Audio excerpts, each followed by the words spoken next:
Hello and welcome to Beyond Today, the program that addresses the future of our community through conversations with people who are working today for a better tomorrow. I'm Ray Shermonte, your host for Beyond Today and Assistant Executive Director for the Hillsborough County City-County Planning Commission. In our last program, we looked at mobility investment studies. Today, we want to discuss pedestrian-friendly neighborhoods. Our guest is Councilwoman Jo Jeter, and back again to discuss this topic is Ed Crawford, who will introduce a film we want to show. Jo, you're a Temple Terrace City Councilwoman, and I believe you're also on the Heartline Board, is that correct? Yes, that's true. So tell me about involvement with transportation issues. Is this a new area for you? This is an extremely new area, but it has certainly opened my mind to many possibilities in the direction that we should be going in. I'm Great. very impressed with what I've learned so far. Ed, you're with an organization, and I'll let you say the name. It's Alliance for Modern Transit and Livable Communities, and we're involved in transportation and advocating for building more livable and sustainable communities with transit. Before we have our dialogue with our guests, I'd like, Ed, for you to introduce a film that you've brought, which is a very good film on transit-friendly development for our audience.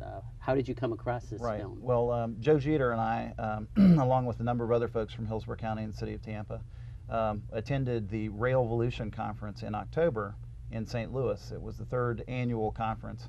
And a friend of mine there introduced me to this tape. He is the executive director of a group called Citizens for a Better Environment in Madison, Wisconsin. And this video that we're about to see is called Back to the Future, Building a More Walkable Community, or Designs for More Walkable Communities. And it will, in a humorous way, I think, show you those elements that we need to incorporate to make places that are more walkable.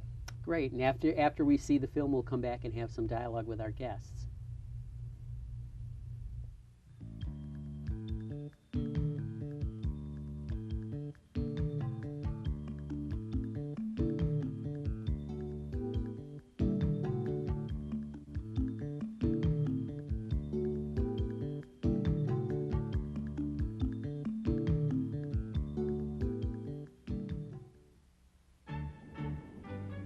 Meet Bob. He lives in a typical suburb and commutes to a typical office park for work. Lately, Bob's been feeling like he spends way too much time in his car and at his desk. He'd like to drive less, walk more, get in better shape, and improve the environment. Today, he's decided to walk to lunch, grab a quick bite to eat, get a little fresh air and some exercise at the same time.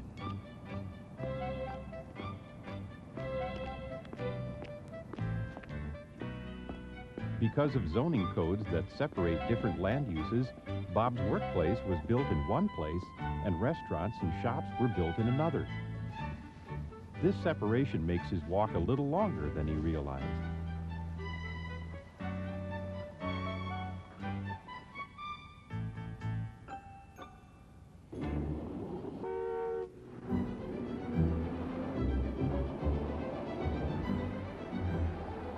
The spread-out land uses are accessible mainly by car, and complicated intersections make it difficult and dangerous to get across the road. Nowadays, most development is designed for the automobile. This means trouble for Bob, because most shops aren't integrated with the surrounding neighborhood.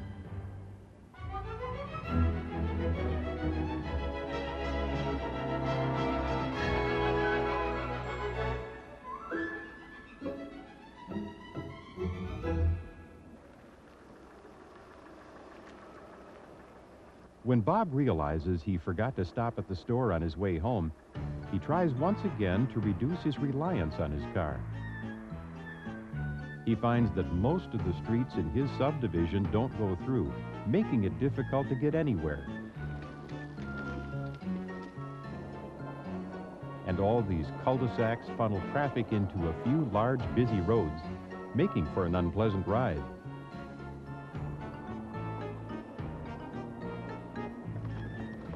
But Bob proves to us all that if you have courage, strength, determination, and commitment, you really don't need a car to pick up a quart of milk.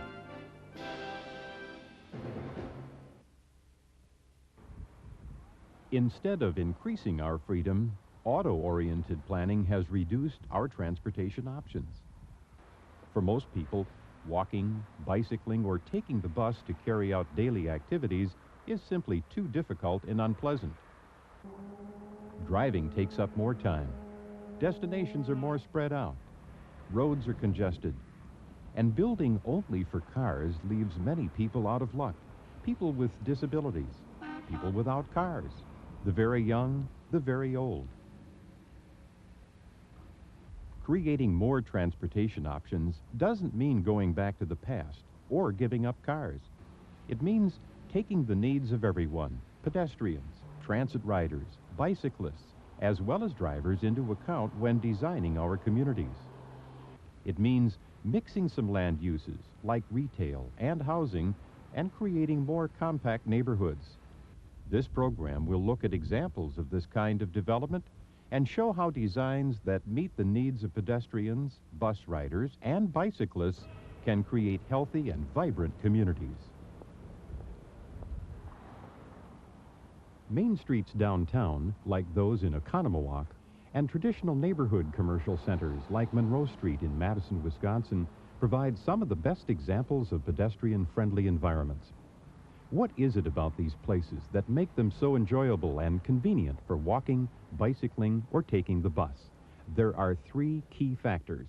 They have a pedestrian scale design, a concentration of services and destinations, and a mixture of different land uses. The most important consideration in creating a pedestrian-friendly environment is the design of the street itself. In traditional neighborhoods, streets are convenient for everyone to get around because they form an interconnected network. Blocks are short. There are many direct routes. Traffic flows more efficiently, and drivers can bypass congestion. And continuous side streets make excellent routes for bicyclists. In contrast, suburban street layouts tend to have a curvilinear design. The frequent dead ends, or cul-de-sacs, make it hard to walk to a bus stop or even a neighbor's house. All traffic funnels onto a few major roads, creating congestion at peak periods.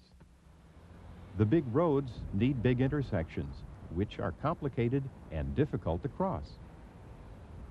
The wide residential streets convey a dangerous message to drivers. You can speed here. In more traditional neighborhoods, the narrower tree-lined streets convey a different message. Take it easy. This is an area where cars and people share the same space. The message of the streets carries over to the housing in traditional neighborhoods. Garages in the back and porches facing the street signal a friendliness and encourage the possibility of neighborly interaction. Having more eyes on the street also enhances neighborhood safety. In contrast, in many of today's newer residential areas, garages and driveways are the more prominent architectural features. In suburban commercial areas, the wide arterial roads are hazardous to cross, and the lack of sidewalks, fast traffic, and other barriers make these unsafe places for pedestrians, especially around schools. In these low-density areas, bus stops are few and far between, and the wait becomes a test of endurance. Arterial streets in traditional commercial neighborhoods have only one or two lanes. There are lots of them, so they don't have to be too wide. The smaller, more numerous streets can move cars more efficiently. They're fronted by commercial buildings and can be used safely by everyone: bicyclists, pedestrians, drivers, and bus riders. This feature, buildings placed up to the sidewalk with small parking lots located behind or to the side of a building, is the most important design feature of a pedestrian-friendly commercial area. This clinic in Shorewood, Wisconsin, has two entrances, one for pedestrians and one for cars. Placing buildings up to the sidewalk provides easy access, and a buffer of on-street parking creates a nicer space for walking. In contrast, most of today's shopping centers are placed far back from the street, forcing pedestrians to walk unprotected through a large parking lot. Downtowns and traditional neighborhood commercial centers provide a concentration of services and destinations within walking distance of surrounding residential neighborhoods. In this compact center of activity, bus stops can be conveniently located. Transit comes more often, there are more riders, and it's more economical to build a pleasant place to wait or a shelter from the elements.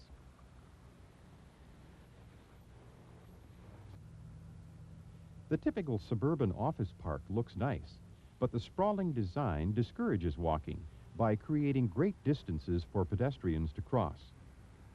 The distance between buildings also makes it difficult to locate convenient bus stops, and the isolation of the campus-like setting prevents running a lunch hour errand on foot. In fact, most developments are now built with a strict separation of uses: houses in one place, stores in another, and workplaces in yet a third place, which means that people in this neighborhood can't walk to a local shop or to work. In traditional neighborhoods, the same elements, housing, stores, workplaces, and recreational areas, are arranged so that people can walk between them. The mix of uses means you don't always need to drive to do simple things, like picking up a newspaper or a few grocery items. This design also provides built-in opportunities for the social interactions that make a place a community. Providing convenient facilities for transit and bicycling increases the attractiveness of these transportation alternatives. The high visibility of special bus and bike lanes on University Avenue in Madison, Wisconsin, signals the benefits of biking and transit. Secure and protected bicycle parking and bicycle paths providing direct routes encourage people to consider biking to work or to nearby stores. Let's take a tour of some of the other design features of pedestrian and transit-friendly neighborhoods. In Middleton, Wisconsin, the downtown area was developed with walking in mind. At intersections, the sidewalk extends out into the crosswalk, making a shorter and safer crossing for pedestrians. Crosswalks are a different color than the road, alerting drivers that this is pedestrian space. Pedestrian-scale buildings front the sidewalk, providing a Main Street feel. Parking lots, located in the back, have sidewalks and landscaping and are small in size.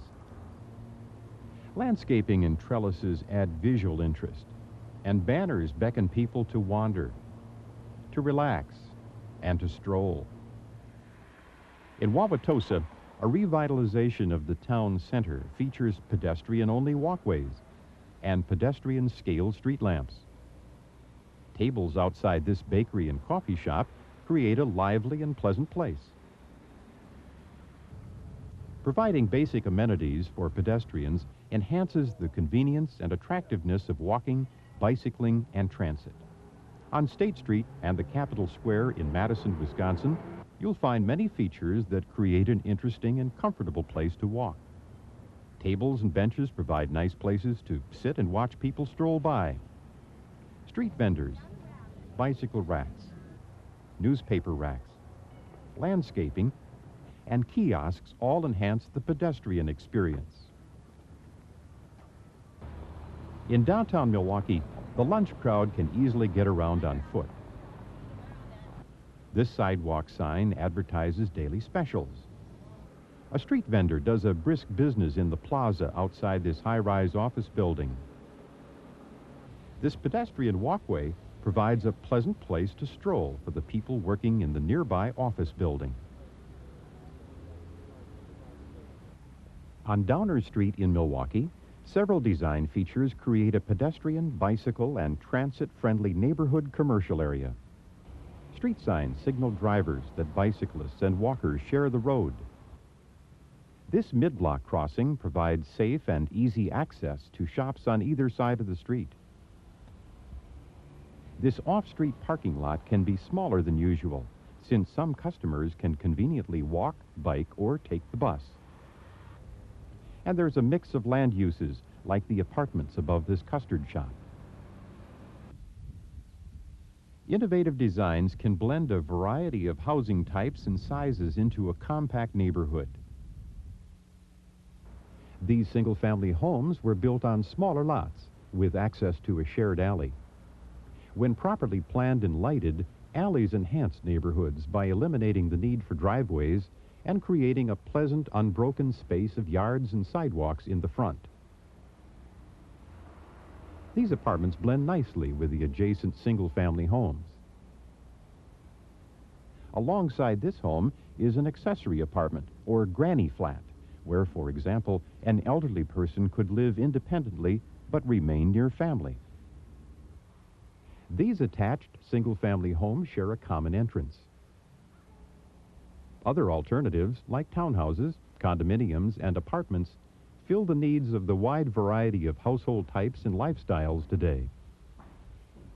If properly designed, compact housing can fit nicely into residential areas and provide the same kinds of features like garage parking, security, and open space that are usually found in designs for single-family homes. In Elmhurst, Illinois, a commuter train station enlivens the downtown area, where hundreds of commuters pass through. Across the street from the station, commuters can stop at shops meeting essential needs. A bakery, a dry cleaner, a deli. Nearby, it's easy to run an errand with a high concentration of shops and services within easy walking distance.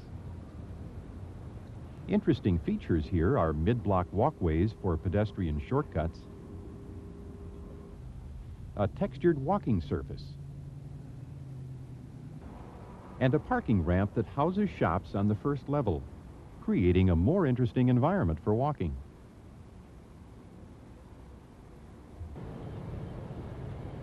Further up the train line at Lake Forest, the transit station adds vitality to a thriving downtown business district.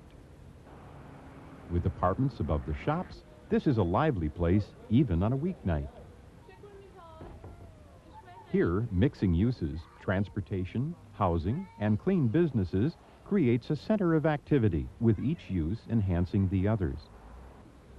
There's a convenient concentration of services and destinations. Here you have transportation choices. As you look around your community, is it starting to look like Bob's? Destinations spreading further apart? Increasingly dominated by the automobile and strip development? Harder to get around without a car? There are three basic strategies your community can use to create pedestrian-friendly and transit-compatible places. Creating compact, pedestrian-oriented new developments, improving the downtown and older neighborhoods, and modifying auto-oriented areas. Middleton Hills is a compact traditional neighborhood development now under construction in Middleton, Wisconsin.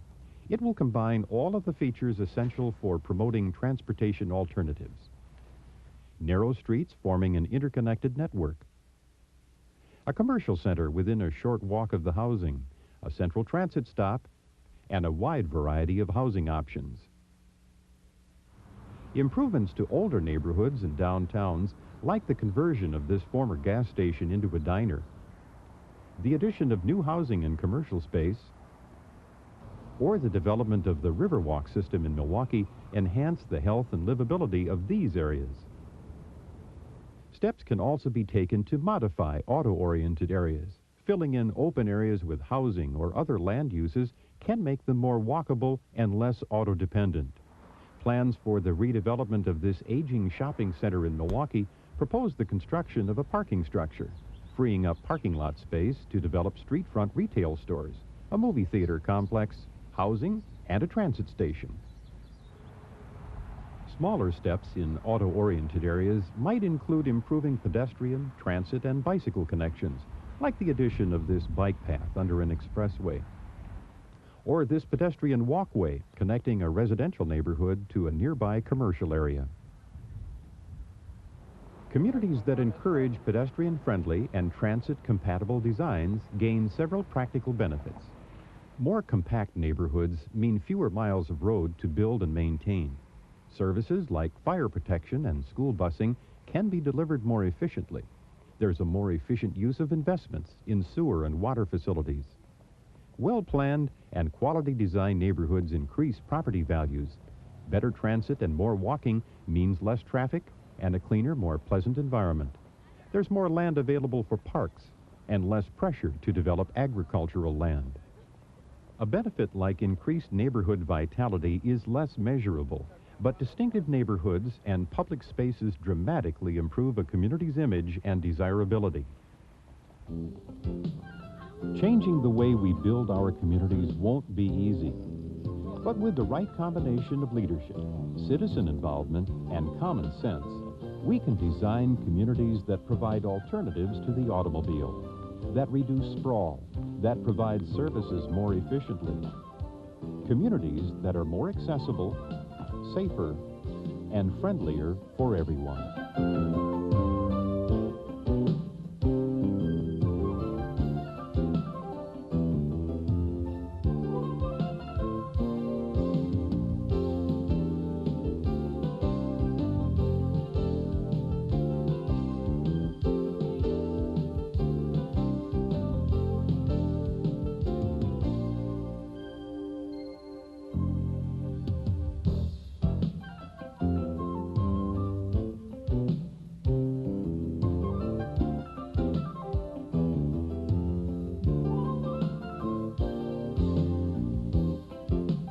That was really an excellent video, Ed. It really covered all the issues, and it complemented really our last show on the major investment study also, because it really focused on the importance of pedestrians. Well, when I saw this, I was really struck by the whole idea of designing communities in a different way to produce an environment that's safer for pedestrians and bicyclists. And the reason that was so important to me is, if you recall last year now, 2 reports came out kind of back to back. One was on bicycle safety in America, and Hillsborough County, or the Tampa Bay area, ranked #1 in bicycle fatalities of all the major urbanized areas. And pedestrian fatalities, we were only #4. It's kind of disappointing. We were at least #1 in something. But the fact is, those are kind of awful, categories to lead in, and a lot of it has to do with the Dale Mabrys and the Highway 60s and the other roads that you look around the suburban areas, primarily of Hillsborough County. And it doesn't have to be that way, and there's some things that we can do to change those, and certainly there are things that we can do with future designs, and I think that's what this is all about. Right. Joe, I'd like to get into more the human interest side of all this type of planning and pedestrian friendly. You recently had some visitors, I guess, come from England, and you had a little story about these concepts. Right. It's been a few years back, but Temple Terrace, Florida, and Eastleigh, England are sister cities, and some of them came to visit us. And it was very interesting because I was in charge of where they were going to be housed, and they wanted me to give them a map of where everyone was going to be housed, so that they'd know where everyone was staying. And I couldn't feature why they needed that. And as it turned out, they thought that they were going to be able to walk from house to house and visit everyone that was staying within our city, because that's the way they do at home. They live in a small village, and they do walk everywhere.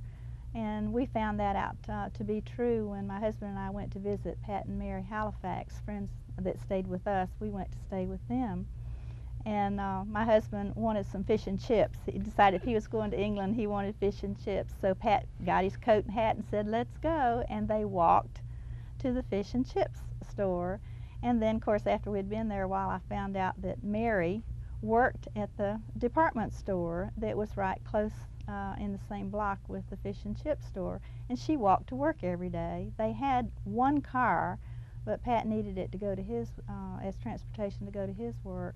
So Mary was able to find a job close by, and I just thought that was really neat, that she could walk everywhere, and they felt that they could get around. And if they were going into London or someplace like that, they caught the train. The train was very close by, and they could walk to the train station to go. So it was a very unique situation, and I loved it. I have to insert something. You said something about a car, and I want our viewers to know this, but they say that typical car costs $6,000 a year to keep up. And if you compare that to the mortgage on a house, you could get a house that's worth $60,000 more in kind of mortgage capabilities if you don't have that car expense. And I'm sure most people don't think about that. So having one less car might mean you could have a much nicer house. So there certainly is a goal to be worked for. Well, you lived in Tampa, I guess, in a Tampa neighborhood when you were younger. And tell us a little bit about what that was like. Well, I'm a native Tampan, and I was raised in Jackson Heights, and we lived on the corner of 24th Avenue and 34th Street. And we had a sidewalk that went all the way down our street. On the corner of our lot is where the bus stopped, and many times I got on the bus and went into Ybor City, which, in fact, the first job I ever had. I had a job in the Christmas holidays and during the summer, and I worked at Silver's dime store, and I took the bus to work every day. And yes, we lived in a very friendly community. We all knew one another. The little grocery store, neighborhood grocery store, was on the next corner from our house. Then there was a church on the following corner, and we had a drugstore, and we had a playground, and we were just very, very close, and everyone knew everyone, and we all attended church together, attended the school together. It was just a tight neighborhood, and we're still very close. I still have kept touch with many of the girls that I grew up with, and we see each other frequently. It was a binding childhood. We had a wonderful time. I think what you described really is what makes planning really an important thing when we think about how to foster the kind of human experiences Joe talked about. I'd like to thank today's guests for talking to us about pedestrian-friendly communities. Next month, we'll talk about the major investment study. Let us know if you have comments about today's show. You can reach us at our hotline or on email as listed here. I'm Ray Charmonti on behalf of the Planning Commission. I thank you for thinking beyond today.